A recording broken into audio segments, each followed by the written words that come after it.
طبعا زهقنا من المحشي وبواقي المحشي، هنعمل مع بعض النهاردة كده وصفة سهلة ولذيذة بدون عجن ولا فرد ولا أي مجهود خالص، وهتعجبكم.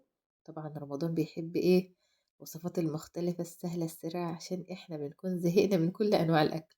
بصراحة الوصفة النهاردة هتعجبكم قوي قوي قوي، وهتكون على سفرة رمضان جميلة جدا. يلا بينا نبدأ. بسم الله والصلاة والسلام على رسول الله. خير ما نبدأ به. هيبقى معانا هنا نص كيلو لحمة مفروم.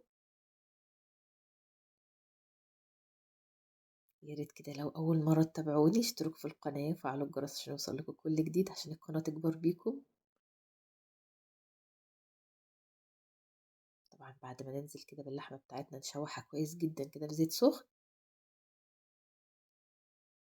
نبدأ بقى نحط البهارات بتاعتنا: ملح،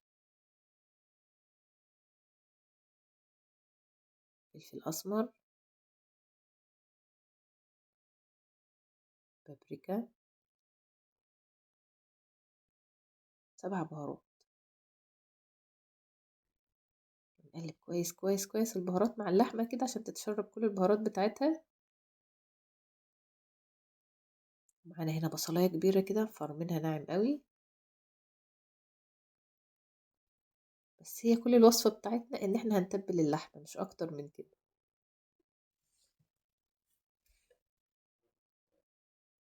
هنجيب معانا هنا بقى عيش التورتيلا بقى. حتى لو بايت، حتى لو بيتكسر، حتى لو يعني مش عايزة اقول لكم هيتعمل معانا، يعني هيتعمل معانا. هنقطع نصين زي ما انتوا شايفين كده، بيعمل معانا صينيتين اتنين.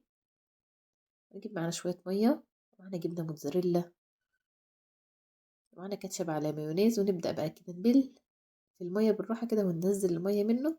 انا هقول لكم دلوقتي ليه نحط في المية: علشان هو لو بايت او بيتكسر لما نلفه ويدخل الفرن يطرى من اول وجديد وكأنه لسه معمول حالا.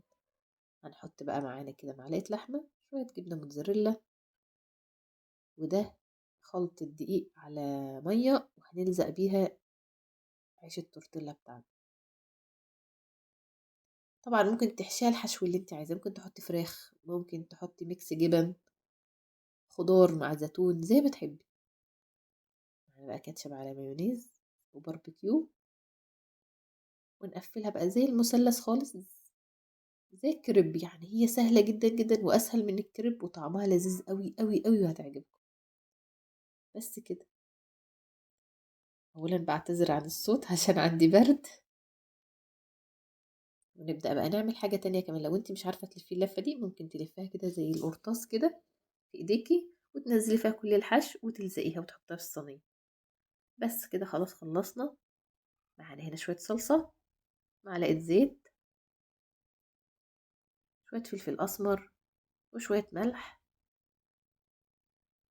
وشوية أورجانو، بصل بودر، توم بودر. بس عشان ندي للصلصة كده طعم حلو كده، عشان تخلي لنا ايه، عيش التورتيلا ليه طعم مختلف كده. ونبدأ بعد ما رصينا كده، طبعا كل اللحمة عملت معانا صينيتين اتنين، ونبدأ بقى ندهنها كويس جدا كده لحد ايه ما نغطي كلها كلها بالصلصة. بس طبقة خفيفة يعني، بلاش تبقى تقيلة، يعني هي بس طبقة عشان تدينا لون.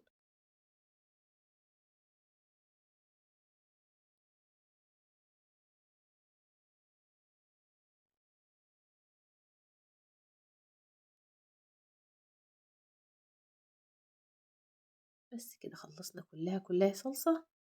نغطيها بالموتزاريلا طبعا. او انت مش عايزة تحطي موتزاريلا عادي، ممكن تدخليها الفرن تاخد لون وتستوي من اول وجديد كده، تحسي ان هي لسه طازة. وطلعي احنا نزود بقى موتزاريلا كده عشان ايه، تبقى غنية كده وطعمها لذيذ.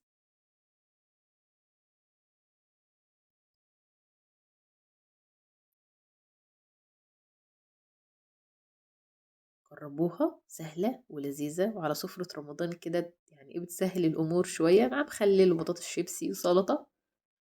ونمشي اليوم علشان ايه، تعدي. نحطها في الفرن على درجة حرارة 180 في الرف اللي في النص، وأول ما تاخد لون من تحت نحطها تحت الشواية. بس سهلة وبسيطة جدا جدا، وما خدتش أي وقت بجد. للناس اللي بيبقوا محتارين عايزين يعملوا أكلة جديدة، وصفة جديدة سهلة ولذيذة، وبتطلع وكأنها لسه طازة خالص. العيش بيبقى طري جدا جدا، ومش بيتكسر زي ما احنا متخيلين. لو انت ماسكاه في الاول خالص وبتحشيه تحسي ان هو خلاص يعني اول ما يتبل هي، بس لا، اول ما يتبل ما يتحط في الفرن بيرجع كأنك لسه خابزة حالا. طري جدا ولذيذة كده، طعمها غني خالص وهتعجبكم جدا لانها بجد بجد لذيذة قوي. اشوفكم تاني ان شاء الله في مطبخ سعاد بوصفة جديدة من وصفات السهلة السريعة. شكرا من قلبي لكل اللي بيتابعني الفيديو للاخر، ويا ريت لو كنت وصلتوا لحد هنا اشتركوا في القناة وفعلوا الجرس.